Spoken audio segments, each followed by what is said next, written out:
Hey everyone, welcome back to the CrossWinds Church More Than Sunday podcast, and today we're going to do something kind of fun.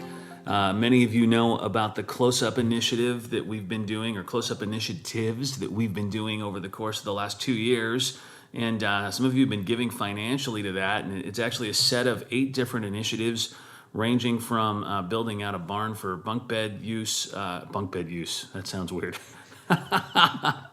Andrea's here laughing. People sleep in the barn in bunk beds. It's a ministry. Sleep in Heavenly Peace is a ministry that is really designed to build bunk beds for kids around Alameda. All of a sudden, this is turning into a Sleep in Heavenly Peace podcast. Look, hey, that's a good idea. 8 great initiatives ranging from that to not Neighbor's Closet, but to Day of Hope, to all these other things. And one of those is Lead Bold. And it's probably the one that in its title alone is the least descriptive. And of course, 2 years ago when we got off the ground with this, we explained it. But we didn't spend as much time as we could have, or in the time since then, probably talking about all that's going on with it. And so today on the podcast, we have our guest, Andrea Coli. What's up, Andrea? Oh, I'm excited to talk about this. We've got some good things happening, and it's about time we start kind of getting the word out about that. I know, I think it is. Before we start getting the word out about that, and we're sitting here in our kitchen at, what is it? It's like 7:22 a.m. I'm an early riser. I like to get up early and do this. How you feeling about your hair? How are you feeling about my hair? I think it's, hey, it is what it is. My hair is, what I say is it's getting rounder and rounder. Rounder and flatter. Rounder? Yeah, instead of pokey and like sharp, it's just round and flat. I'm grateful that you've been, by the way, I'm drinking coffee as I we're am doing too. this. I'm drinking out of my Lead Bold mug. You have a special I held Lead it up as if anyone can see it. Yeah, I'm grateful that you've been able to cut my hair for me. Yes, I think we're all grateful for that. I think so too. To be clear though, I have not cut the top portion. So the sides stay very short, like military short. Yeah. And the top just keeps getting longer. Yeah. You'll see on Sunday videos that the different stages of my hair getting longer on top. Last week I looked at it while I was watching it with the rest of the church in our homes, and it's crazy tall. Well, it's getting really we tall. all understand, though. That's the thing. Yeah. I think all of us are. All over social media, there's pictures of people and their hair fails. Have you not let me really cut your hair? Oh, no. Not at all. No, that's never going to happen. I have done some minor trimming around the edges because at least I don't want it like falling over my ears. That's not going to work. So at least the parts I can get to. I think if you're going to go with a haircut, is that the right word for women? If you're going to go with the haircut that you're going to go with, you are not pandemic proof. Oh, like if I'm going to have my regular style. Yes. Oh yeah. No. It can't not the kind of thing itself that you can do on your own or have your husband do for you. No. Yeah. No, we're just hoping for the best at this point. Sometimes I get compliment, like I have to work really hard to do it now to make it look even presentable. And so sometimes on social media, like I'll get compliments on it and I'm like, no. It reminds me of earlier phases of that's true. Our marriage at certain times. That's true. Yeah, because it's getting like, at one point I had the Rachel. Yeah. Now I just have the top half of the Rachel. I feel like what we're looking at is Andrea Coli circa 2014. 13. 14? Maybe. Anyway, nobody cares about this. Hey, let's talk about Lead Bold a little bit. Can you share with us, like from the very beginning, what is Lead Bold? Okay, so Lead Bold is a community of women in ministry. It is women who are leading in various ministry settings, whether that's within the church, in a faith-based nonprofit. They might be a writer or a speaker. They might be a chaplain, any kind of setting. And whether they're kind of a full-time staff paid person, whether they're a volunteer, whatever. It's all levels of ministry leadership. Small group leader. Yeah. Small group leader, elders, spiritual directors, MOPS leaders, any of that kind of stuff. And really it came about because there was a conversation that I ended up having with two friends of mine who are also ministry leaders. We had just finished at actually a Mount Hermon retreat where all of us had some kind of leading, speaking, teaching role. And at the end, there's about 500 women there. And at the end, we were all, our cars were packed. We were literally standing in the parking lot with our doors open to our cars.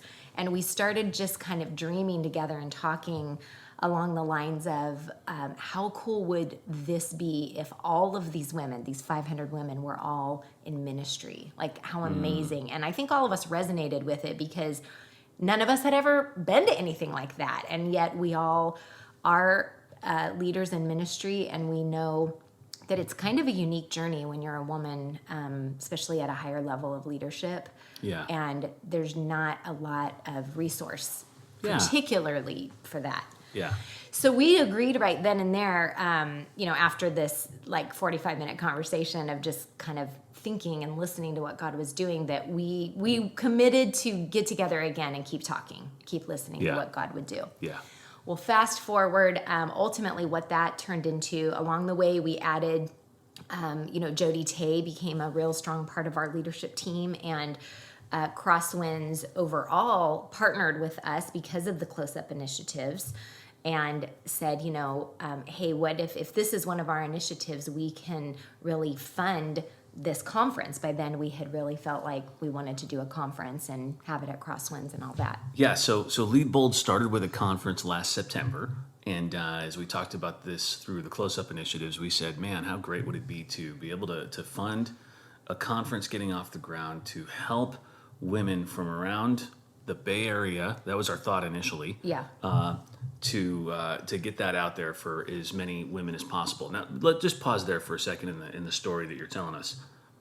Why is there a need? Why was there a need for a conference for women like this? Because there are all sorts of women's retreats and women's conferences people can go to, and you actually speak at many of them.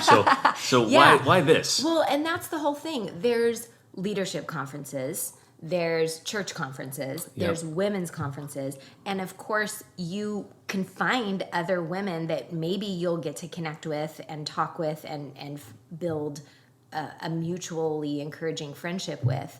But there was nothing. I mean, we couldn't find anything for sure on the West Coast that was specifically for women in ministry leadership to gather and to have everything geared toward them. Even early on in our developmental process, we were saying, hey, what if maybe we just open it up to any woman leader? I mean, you could be a woman leader at Facebook, but you're a Christian, and so it is sort of ministry, because you view it that way. And we were like, of course, we wouldn't not let somebody come, but we really made an intentional decision to have our target audience be a woman who really is in that ministry sphere, because the types of things that I think, juggle and deal with, and the way that we grow and the way that we do community is really unique as women, as people called to ministry, and as leaders, all those three things together. What do you mean by that? Well, I guess what I mean is, take the kind of family life angle. Mm-hmm. I can get together with another woman who's a pastor who also has kids and is married, and really have a unique understanding of that struggle to try to meet all the expectations of what that entails. Then you throw in the other aspect where, for a lot of women in ministry, especially in the church, they might be the only woman on their team. They might be the only woman around the table. So there's a unique dynamic where you're trying to engage with men who are your peers, but not having any women who might be your peers. I know a number of women who are in that pastoral role, or maybe they don't call it a pastor, but it is that. Maybe they call it a director. Yeah. They're literally the only woman on that level of the org chart. Yeah. So it's just some of that kind of stuff is the unique. As you talk dynamic to those women, what's the, and I mean this just curiously, what is the struggle in being the only woman in a room full of men around the table? Well, there's a few things. Relationally, it's difficult because, again, keep it in the church context. Sure. Let me just talk real specifically about one woman that I have in mind that I'm thinking about. Yeah. The other pastors that are all men, they invite each other to lunch, they golf together, they do things together. They never invite her. And that's not, I don't think, them trying to be exclusive. It just doesn't even enter their mind to engage in a peer, mutual relationship. Yeah. So what ends up happening is that, people who are more kind of on the admin level tend to be women, but they don't really invite her either because she doesn't feel like a peer to them. So it's this really lonely kind of place that some of us find ourselves in. I shouldn't say some of us, because I'm so thankful for CrossWinds and that I have a number of women who I can be that way with, and I can go. I don't feel that way on staff, is what I'm saying, but a lot of it. That's kind of just one example of kind of the loneliness of it. You don't fit in any category that's already there. Yeah, that makes sense. It makes sense. I can see that. At the same time that you were starting to kind of dream and have these visions about a conference, a gathering for leaders in ministry that are women, we started at CrossWinds getting phone calls from different churches that were trying to kind of take some, what they would term next steps in the evolution of what it looked like for women to step into higher roles of leadership. Jody would get some of those calls from women at those churches. I would get calls from men at those churches, and some local, some not local, and they'd say, we don't have women pastors, we don't have women elders, we haven't had women who teach, which, by the way, just real quickly, I'll confess, it's so strange to me to hear that still in 2020, partly because I've been a part of a church for so long here that has always esteemed women in those positions. And I forget that this issue is still very relevant to many, many churches. And very real for those women who feel called to that church. They like that church. It's their family. And yet they are kind of restricted, truly restricted. Absolutely. In their gifts. The first call I got, I thought to myself, well, just go figure it out. I was like, one of your gifts, helpfulness. Why don't you catch up to the rest of us, man? Oh no! And then by the second call, I thought, oh, this is a thing. We're the ones who are different. That's right. I started to really look around and notice that, and I think while Lead Bold, if I understand this correctly, is not specifically about trying in any way to shape other churches and have them change their doctrine or theology on the roles of women in ministry. We know what our doctrine is on that, but at CrossWinds, which, by the way, is, just in case you weren't able to get it, we should say we have women in every level of leadership at CrossWinds and teaching and everything else. But I think that as I consider what you're doing, one of the things I love about it is you're not trying to go into churches that have a different doctrine and change this. Right. You're trying to just support women, right? Yeah, that's right. Our main kind of mission is to be a place that is safe and welcoming and open to any woman from any aspect of what ministry looks like. And we didn't want anything to preclude a woman from coming because she felt like, oh, that's not going to fit my doctrine, or they're going to try to... There's an agenda. ...convince me of something. Yeah, there being an agenda. Truly, the agenda is just to create a place for these women who do really...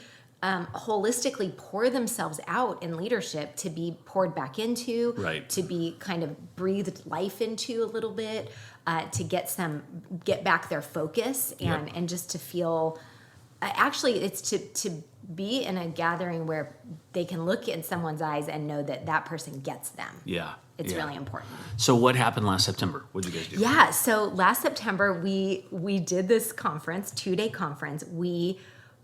All we keep saying is that we're building the plane as we fly. We just were winging it, but we could just see God's hand all over it. So it ended up that 250 women from the Greater Bay Area, even beyond that, Northern California, some from Southern California, Oregon, New Mexico, gathered together at CrossWinds. It represented over 80 churches and organizations. Wow. So there was we certainly had groups coming from churches, but we had a really broad array. And even now, even in the last week, I've met women who came to Lead Bold because someone told them who someone told them. I mean, and that was the thing that we were finding, is that when I would be able to talk to a woman leader, tell her about this, there was no convincing needing to be done. It was like, where, when, I'll be there. The need was there. But anyway, so we had Tara Beth Leach, who's a pastor down in Southern California, as our speaker. We also had Nancy Ortberg come, and we did an interview with her. We had several breakout sessions so people could kind of cultivate what they wanted to learn in those sessions. And then we also created some we created space for people to have alone reflection time. And that, the feedback we got from that was so meaningful, because, I think anybody who's busy and anybody who's in sort of a strong leadership role, it's so hard to remember to do your own soul care. Yeah. So it was important to us that we built that in. So this was a one-day event? It was 2 days. It was sort of like a half a Friday, including our pre-con. We had a pre-conference for actually women's ministry. Okay. We had like 60 people for women that lead in women's ministry. Yeah. And then we went in the evening into the conference, and then all day Saturday. Yeah, and it was freezing cold. I love our outdoor campus, and we totally used it, but it definitely was a little on the cold side. But it was incredible, especially during that soul care alone time. I just walked across the courtyard, and you just see women, like someone's in the hammock, someone's on the Adirondack chairs on the deck. Someone was sitting when we had that tetherball pole that has the tire on the bottom, kind of off to the left when you come out of the auditorium, sitting on that tire, just leaning on the pole, having their time. And that was a really cool moment for me. What stories have you heard from women who attended and what it meant to them? Yeah, I just talked to somebody 2 weeks ago, and she said, she has been in ministry a long time. She has her doctorate. She is, by all intents and purposes, you would look at her and think she has it all together. Like, what could she's probably super confident, and she said that Lead Bold was really life-changing for her. The conference was. She said that she always felt like she was bold, but I think the realization that she had during her time at the conference was that she was often bold on behalf of other people. But what that unlocked in her is sort of an inner boldness for herself and her own call and her own vision. And that's her words. Like, she truly said that it was life-changing, the conference. That was awesome. Another woman I just talked to recently, she had, prior to coming to the conference, had just done a really big ministry shift from a ministry that she was really comfortable in and had led in a long time to something really different within her church staff.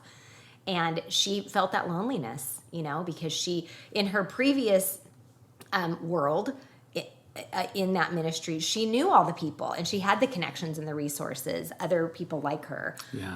Moves to this other ministry area, and she's just like, I didn't know anybody, and I felt really lonely. And so for her, that relational connection was really significant. That's great. All right, let's do this. We're at the 19-minute mark. Took too much time talking about hair. Not the truth. Let's pause here. We'll pick it up in a second episode. What is Lead Bold going to look like now as we move forward into the future with this pandemic? Yes, I definitely want to talk about that. All right, everybody. We'll be back. Well, not back today with this, but back with enough. Some unspecified time.